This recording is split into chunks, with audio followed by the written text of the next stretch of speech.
Hi, this is a video summarizing our presentation of the mathematics of deep learning paper analysis. The first topic in this paper is the global optimality conditions in deep learning. Here we study the problem of learning the parameters W of a deep network given a set of examples. The optimization problem is formulated in 1, where L is the loss function and theta is the regularization term. Here we have two main challenges. The first challenge is the non-convexity in neural networks. Even though L is a convex function, the map phi is not due to the product of the weights and the nonlinearities of the activation functions. Here we have a main theoretical result that states that for big networks, most local minima are equivalent and yield similar performance on a test set.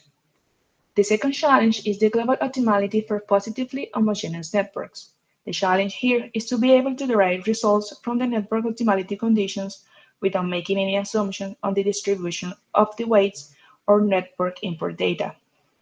In this case, we have two theoretical findings. The first one is that no matter where our weights begin, to reach the global minimum, we only have to descend in the function as shown in figure 1. The second finding tells us that if phi and theta are the sum of positively homogeneous functions, every local minimum with some of the entries at 0 is also a global minimum. The second topic is the geometric stability in deep learning.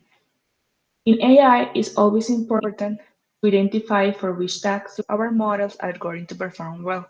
Here we study the geometric properties of f, our target function, to provide a possible explanation on why the convolutional networks have high performance in computer vision tasks.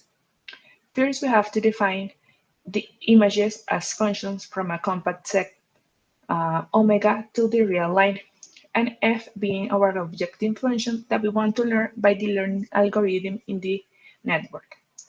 The function f can have the following properties. The first one is stationarity related to a translation operator. Here we study the two properties of invariance, where the result of applying f to x is not affected by the operator, and equivariance, where we can exchange the operator with the function. We also study local deformations, which are a type of operator induced by the application of a smooth vector field. And the objective function possesses some of these properties depending on the computer vision problem. It is estimated that convolutional networks are able to learn these properties, and this would explain their good performance in this type of task. The next section is a structure-based theory for deep learning. In this section, the authors discuss the relationship between the structure of the data and deep neural networks. The key challenge is to understand the good generalization observed in practice for deep networks with a large number of parameters or deep architectures. Recall that the generalization error is the difference between the expected error and the empirical error of a network. The generalization error is then given as we can see in this slide. And also we can see in the formula 2 the empirical loss, and in the formula 3 the expected loss. Next. Some measures such as BC dimension, Gaussian complexities, and algorithm robustness have been used to bound the generalization error in deep networks.